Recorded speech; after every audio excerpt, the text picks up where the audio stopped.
السلام عليكم ورحمة الله وبركاته. الحمد لله رب العالمين، الرحمن الرحيم، مالك يوم الدين. إياك نعبد وإياك نستعين. اهدنا الصراط المستقيم، صراط الذين أنعمت عليهم غير المغضوب عليهم ولا الضالين.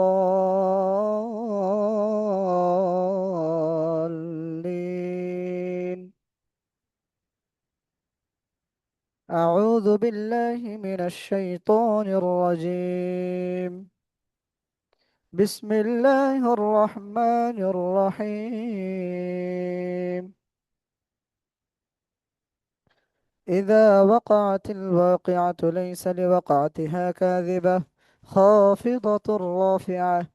إذا رجت الأرض رجا وبست الجبال بسا فكانت هباء منبثا وكنتم أزواجا ثلاثة فأصحاب الميمنة ما أصحاب الميمنة وأصحاب المشأمة ما أصحاب المشأمة والسابقون السابقون أولئك المقربون في جنات النعيم. ثلة من الأولين وقليل من الآخرين، على سرر موضونة متكئين عليها متقابلين.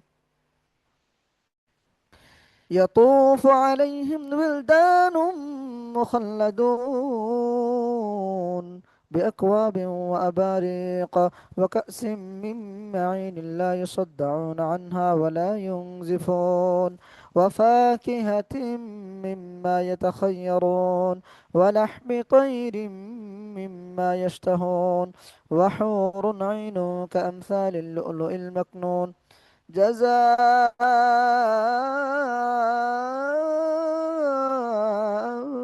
بما كانوا يعملون. لا يسمعون فيها لغوا ولا تأثيما إلا قيلا سلاما سلاما. وأصحاب اليمين ما أصحاب اليمين، في سدر مخضود وطلح منضود وظل ممدود وماء مسكوب وفاكهة كثيرة لا مقطوعة ولا ممنوعة وفرش مرفوعة. إنا أنشأناهن إنشاء فجعلناهن أبكارا عربا أترابا لأصحاب اليمين. ثلة من الأولين وثلة من الآخرين. وأصحاب الشمال ما أصحاب الشمال، في سموم وحميم وظل من يحموم لا بارد ولا كريم. إنهم كانوا قبل ذلك مترفين وكانوا يصرون على الحنث العظيم وكانوا يقولون أئذا متنا وكنا ترابا وعظاما أئنا لمبعوثون أو آباؤنا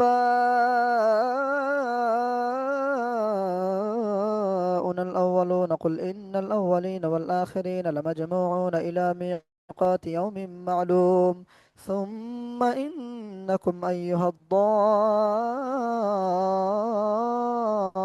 المكذبون لآكلون من شجر من زقوم فمالئون منها البطون فشاربون عليه من الحميم فشاربون شرب الهيم. هذا نزلهم يوم الدين. نحن خلقناكم فلولا تصدقون. أفرأيتم ما تمنون، أأنتم تخلقونه أم نحن الخالقون؟ نحن قدرنا بينكم الموت وما نحن بمسبوقين على أن نبدل أمثالكم وننشئكم فيما لا تعلمون. ولقد علمتم النشأة الأولى فلولا تذكرون. أفرأيتم ما تحرثون أأنتم تزرعونه أم نحن الزارعون لو نشاء لجعلناه حطاما فظلتم تفكهون إنا لمغرمون بل نحن محرومون أفرأيتم الماء الذي تشربون أأنتم أنزلتموه من المزن أم نحن المنزلون لو نشاء جعلناه أجاجا فلولا تشكرون أفرأيتم النار التي تورون أأنتم أنشأتم شجرتها أم نحن المنشئون نحن جعلناها تذكرة ومتاعا للمقوين فسبح باسم ربك العظيم فلا أقسم بمواقع النجوم وإنه لقسم لو تعلمون عظيم إنه لقرآن كريم في كتاب مكنون لا يمسه إلا المطهرون تنزيل من رب العالمين أفبهذا الحديث أنتم مدهنون وتجعلون رزقكم أنكم تكذبون فلولا إذا بلغت الحلقوم وأنتم حينئذ تنظرون ونحن أقرب إليه منكم ولكن لا تبصرون فلولا إن كنتم غير مدينين ترجعونها إن كنتم صادقين فأما إن كان من المقربين فروح وريحان وجنة نعيم وأما إن كان من أصحاب اليمين فسلام لك من أصحاب اليمين وأما إن كان من المكذبين الضالين فنزل من حميم وتصلية جحيم إن هذا لهو حق اليقين فسبح باسم ربك العظيم صدق الله. السلام عليكم ورحمة الله وبركاته. শামসুল ভাই ওয়ালাইকুম কেমন আসসালাম আছেন? রহমতুল্লাহি ওয়া বারাকাতুহু। রহমতুল্লাহ ওয়া বারাকাতুহু।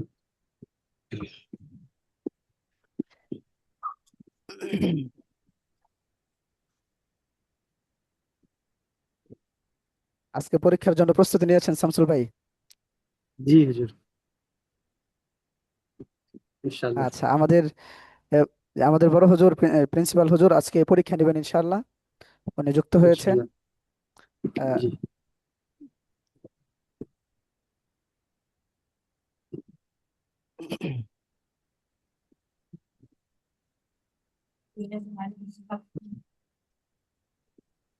আচ্ছা হুজুর, আপনি কি স্ক্রিন শেয়ার করবেন নাকি আমি করব? হ্যাঁ, আমি করছি। আহ, এই ব্যাচে কি শামসুল দেওয়ান ভাই একাই আসেন নাকি অন্য কেউ আসেন? আমি একাই আছি হুজুর, জানি না কেউ আছে কিনা। আচ্ছা, উনি প্রতিদিন অন- ক্লাস করেন নিয়মিত, উনি একাই করেন। অন্য উনি দিন ওকে কেউ আছে? অন্য দিন? না, আমি দেখি নাই। প্রথমে আস আমি প্রথমে আসছিল, তারপর আর আসেন নাই আর কি।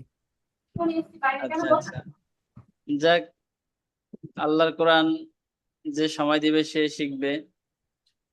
তো একজন আর পাঁচজন কথা না, আমি সময় দিচ্ছি, আমি শিখবো। জি তো আমার আমার স্ক্রিন দেখা যাচ্ছে? জি পাচ্ছি। জি আচ্ছা,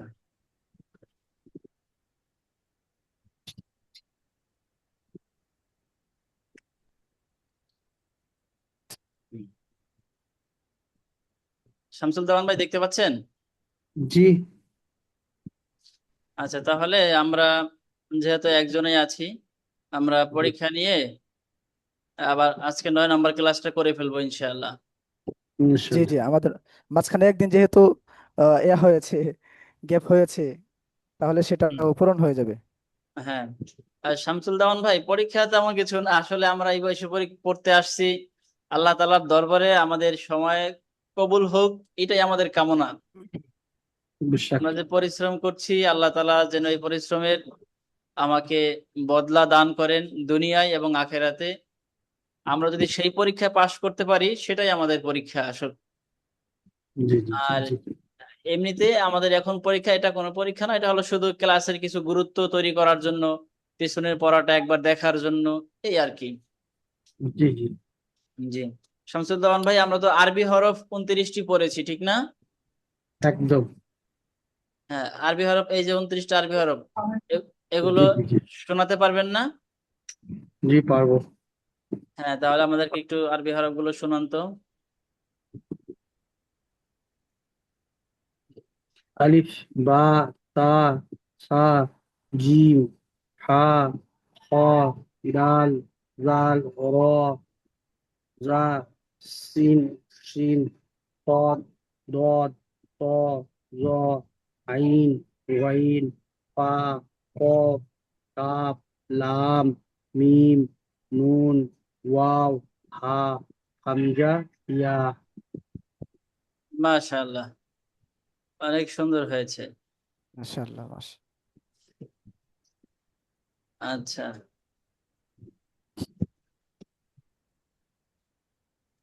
শামসুল দাওয়ান ভাই, জি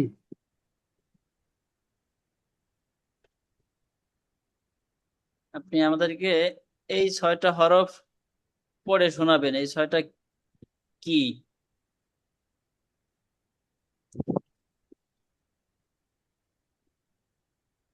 এটা কাটা দদ, এটা লাগা দদ, এটা হচ্ছে পূর্ণাঙ্গ দদ। এটা মাশাআল্লাহ। কাটা আইন, লাগা আইন, পূর্ণাঙ্গ আইন। মাশাআল্লাহ হ্যাঁ, আলহামদুলিল্লাহ, চিনতে পেরেছেন। মাশাআল্লাহ। আসলে কাটা, লাগা, পূর্ণ, এই শব্দগুলা বলা খুব জরুরি না। জরুরি হচ্ছে এটা যে দত, আমি চিনতে পারলাম কিনা। জি জি ঠিক না শামসুল ভাই? জি জি আলহামদুলিল্লাহ জি। বুঝতে পারছি। হ্যাঁ, এটাই মূলত বিষয়, আমরা চিনতে পারলাম কিনা। গেল। তো আপনার পরীক্ষা আলহামদুলিল্লাহ হয়ে গেছে। আমরা দুটো করেই প্রশ্ন ধরে থাকি, জিজ্ঞেস করে থাকি। তো দুটো হুম, প্রশ্নই আপনি আলহামদুলিল্লাহ অ্যান্সার করেছেন। জি তো পরীক্ষা হয়ে গেছে। তাহলে আমরা আলহামদুলিল্লাহ। এখন 9 নম্বর ক্লাসটা একটু পড়বো। জি হ্যাঁ, 9 নম্বর ক্লাসটা একটু বড়, আমি শামসুল দেওয়ান ভাইকে একটু সহজে বুঝিয়ে দিচ্ছি। জি জি বিষয়টা হলো, শামসুল দেওয়ান ভাই, আমরা ছোটবেলায় মাখরাজ শুনেছি না? জি আরবি পড়তে হলে বা কোরআন শিখতে হলে মাখরাজ পড়তে হয়। জি আজ, উচ্চারণস্থল। হ্যাঁ, আজকের সেই ক্লাসটা হলো মাখরাজ সম্পর্কে। জি মাখরাজ মূলত সব মিলিয়ে 17টাই, দেখেন 17টা আছে, দেখছেন? জি জি দেখে নিচ্ছি। এই যে একদম। সিরিয়াল 1 2 3, এখান থেকে এইভাবে করে 17টা মাখরাজ আছে। আরবি হরফ আমরা তো পড়লাম 29টা। জি এই 29টা হরফ আমাদের জিহ্বা, মুখ, কণ্ঠ, এই সব জায়গা মিলিয়ে 17টা জায়গা থেকে এই 29টা হরফ উচ্চারণ হয়। এই কারণে জি মাখরাজ 17টি। আর মাখরাজ শব্দের অর্থই হচ্ছে উচ্চারণের স্থান। মানে যে শব্দটা আমরা মুখের মধ্যে থেকে উচ্চারণ করি সেটার মাখরাজ মুখে, যেটার উচ্চারণ কণ্ঠ করতে। থেকে করি সেটার মাখরাজ কণ্ঠে, এইরকম আর জি কি। তো কোন হরফটা ঠিক কোন জায়গা থেকে উচ্চারণ হয়, কণ্ঠের কোন জায়গা থেকে, কণ্ঠের শুরু না শেষ, তারপরে জিহ্বার মাঝখানে নাকি শেষ থেকে, জি এই শব্দগুলা ঠিক কোন জায়গা থেকে আসতেছে এটা জানা আমাদের জন্য বেশি জরুরি না। বেশি জরুরি হলো আমরা ঠিক ওই জায়গা থেকে হরফটা উচ্চারণ করতে পারছি কিনা। বেশ। যদি আমরা ঠিক জায়গা থেকে হরফটা উচ্চারণ করতে পারি তবেই জি আমাদের যথেষ্ট। উচ্চারণটা ঠিক কোন জায়গা থেকে হলো সেই জায়গার নাম বলা বা মাখরাজ বলা জরুরি না। জরুরি হলো আমার হরফটা সঠিক ঠিক উচ্চারণ। জায়গা থেকে আমরা উচ্চারণ করতে পারলাম কিনা। জি জি জি আমরা যেহেতু প্রথম ক্লাসে আরবি হরফ 29টি পড়েছি, সেখানে নরম করে পড়া 3টা হরফ, শক্ত করে পড়া 3টা হরফ, সিটি দিয়ে পড়া 3টা হরফ, এই বিষয়গুলো যখন পড়ে ফেলেছি তখনই মূলত আমাদের মাখরাজ আদায় হয়ে গেছে। জি মাখরাজ পরে যেখান থেকে উচ্চারণ করতাম আমরা প্রথম ক্লাসেই সেখান থেকে উচ্চারণ করে ফেলেছি, এবং সেভাবেই আমরা এতদূর এগিয়েছি। তার মানে আমরা মাখরাজকে অনুসরণ করে করেই সামনে এগিয়েছি। এখন আর মাখরাজ এক্সট্রা ভাবে পড়া আর দরকার নেই, কারণ আমরা মাখরাজের যেই কাজ সেই কাজ আমরা ইতোমধ্যে করে ফেলেছি। দেওয়ান ভাই, বুঝতে পারলাম? একদম একদম। হ্যাঁ, এখানে সেই কথাগুলোই বলা হয়েছে। এই মাখরাজের ক্লাসটা আমরা, এটা মূলত অনেক বড় একটা ক্লাস। আমরা ছোটবেলায় যখন মাখরাজ পড়েছি, এই পড়াগুলো 2 মাস 3 মাস বসে এই ক্লাসটা পড়েছি। জি তখন আমাদের মুখস্থ করা লাগতো, ওস্তাদরা মুখস্থ করাতেন। কিন্তু এখন জি অনেক জি জায়গায় এটা মুখস্থ করান না, অনেক মাদ্রাসায়ও করান না। পাশাপাশি অনলাইন বা বয়স্ক শিক্ষা যারা আছে এরা কেউ মাখরাজ উচ্চারণ করান না, কারণ এই মুখস্থ করান না। কারণ হলো মাখরাজ মুখস্থ করা ছাড়াই সহিভাবে কোরআন পড়া যায়। জি মাখরাজ উচ্চারণ হলেই হয়, মুখস্থ করা দরকার নেই। তো সেই হিসাবে আমরা যেহেতু মাখরাজ আদায় করেই শব্দ শিখেছি, হরফ উচ্চারণ শিখেছি, তো এখানে আমাদের আর তেমন কিছু পড়ার নেই। শুধু জেনে রাখলাম যে এই মাখরাজ গুলো হলো হরফ উচ্চারণের জায়গা। কোন কোন হরফ ঠোঁট থেকে, কোন কোন হরফ মুখ থেকে, কোন কোন হরফ কণ্ঠ থেকে উচ্চারণ হয়, আর জি, সেই জায়গাগুলোকেই হরফ উচ্চারণের মাখরাজ বলে। চিনতে পারলাম দেওয়ান ভাই? একদম। জি জি জি হ্যাঁ, আমরা প্রথম 2-3টা লাইন একটু পড়বো, শেষের দিকে পড়বো না, একটু পড়েন তো। 9 নম্বর ক্লাস, তারপরে কি লেখা আছে? মাখরাজের বর্ণনা। হ্যাঁ, মাখরাজ অর্থ উচ্চারণের স্থান। হ্যাঁ, আরবি হরফে উচ্চারণের স্থানকে মাখরাজ বলে। হ্যাঁ, উচ্চারণের স্থান তিনটি, যথা ঠোঁট, মুখের ভিতর এবং হালাক বা কণ্ঠনালী। হ্যাঁ। এই তো আমরা এতক্ষণ তো এটাই জানলাম যে 3 জায়গা থেকে উচ্চারণ হয়। মুখ, ঠোঁট, ঠোঁট মুখের থেকে, ভিতর এবং মুখের ভেতর কণ্ঠনালী। থেকে, কণ্ঠ থেকে। তো আমাদের জি সেগুলো হয়ে গেছে। এই সামনের কথাগুলো সেভাবেই বলা হয়েছে। এই যে ঠোঁট থেকে বললেন, বা মুখ থেকে বললেন, মুখের ভিতর কণ্ঠ থেকে থেকে। বললেন, হ্যাঁ, কোন জায়গা থেকে কয়টা হয় সেগুলো আবার সামনে বলছে। এগুলো আমাদের মুখস্থ করা জরুরি না, আমরা এদিকে মুখস্থ করব না। তাহলে হ্যাঁ, এগুলো আমাদের ইতিমধ্যে পড়া হয়ে গেছে। আচ্ছা, শেষের লাইনটা পড়বো, যে দ্রষ্টব্য দিয়ে কি আছে এই জায়গাটা পড়বো। মুখের খালি জায়গা হইতে মাদের হরফ এবং নাকের বাসি হইতে গুণনার হরফ উচ্চারিত হয়। হ্যাঁ, আর একবার একটু পড়বো। মুখের খালি জায়গা মুখের হতে, খালি জায়গা হইতে মাদের হরফ হ্যাঁ, এবং নাকের বাসির হইতে গুণনার হরফ উচ্চারিত হয়। হ্যাঁ, এটাও একটা মাখরাজের প্রকারের মধ্যে পড়ে। এটা আমরা সামনে পড়বো। এই যে মদের হরফ পড়লাম, তারপরে গুন্না পড়লাম, গুন্নার হরফ পড়লাম। সামনে আমাদের মদের ক্লাস আসবে এবং গুন্নার ক্লাস আসবে। তখন আমরা জানতে পারবো যে মদ কাকে বলে আর গুন্না কাকে বলে। অবশ্য আমরা ইতোমধ্যে হয়তো বা জেনেছি, বিভিন্ন জায়গা থেকে বা ছোটবেলায় পড়েছি, কিন্তু আমরা এই ক্লাসের মাধ্যমে ইনশাল্লাহ জানবো কিছুক্ষণ পরেই যে মদটা আসলে কি, কতটুকু টান দিতে হয়, এবং গুন্না আসলে কি, গুন্না কিভাবে করতে হয়। আমরা ইনশাল্লাহ সামনের গুন্নার ক্লাসে, মদের ক্লাসে জানবো। জি, জি, ঠিক আছে, তাহলে আজকের ক্লাস আপাতত বলা যায় এখানেই শেষ। যেহেতু আমরা একদিনের ক্লাস অন্য দিন আমরা করি না, কারণ একদিনের ক্লাস অন্যদিন করলে আপনি যখন আমরা কোর্স শেষ করে ফেলবো, তখন পরীক্ষার সময় যখন আপনি সম্পূর্ণ কোর্স শেষে একটা পরীক্ষা দিবেন, ওই সময়ে ক্লাস খুঁজে পাবেন না, কোন ক্লাসের মধ্যে কোন ক্লাস ঢুকে গেছে। জি এই জি জি। জন্য আমরা দৈনিকের ক্লাস দৈনিক শেষ করব। তাহলে আজকের ক্লাস আমরা এখানে শেষ করতে পারি নাকি? হ্যাঁ জি, আল্লাহ হাফেজ। ইনশাল্লাহ আগামীকালে 10 নম্বর ক্লাস, এই যে হরকতের চর্চা, এগুলো আমরা জি ভালোভাবে পড়বো। আসসালামু আলাইকুম। ওয়ালাইকুম আসসালাম ওয়া রাহমাতুল্লাহ। তাহলে আজকে ক্লাস শেষ করছি, ওস্তাদ ক্লাস আমরা শেষ করে দিতে পারি। জি জি রাখছি। জি ইনশাআল্লাহ। রাখছি। জি জি। জি একটা প্রশ্ন আসসালামু করতে আলাইকুম। চাচ্ছেন? ও কিছু না বলবেন দেওয়ান ভাই? ও না, রাখছি। ও আচ্ছা, হ্যাঁ, ঠিক আচ্ছা আছে জি। ইয়া ভাই, আসসালামু ওস্তাদ আলাইকুম আমরা ওয়া শেষ করি। রাহমাতুল্লাহি ওয়া ওয়ালাইকুম বারাকাতুহু। আসসালাম। ওয়ালাইকুম আসসালাম ওয়া রাহমাতুল্লাহি ওয়া বারাকাতুহু।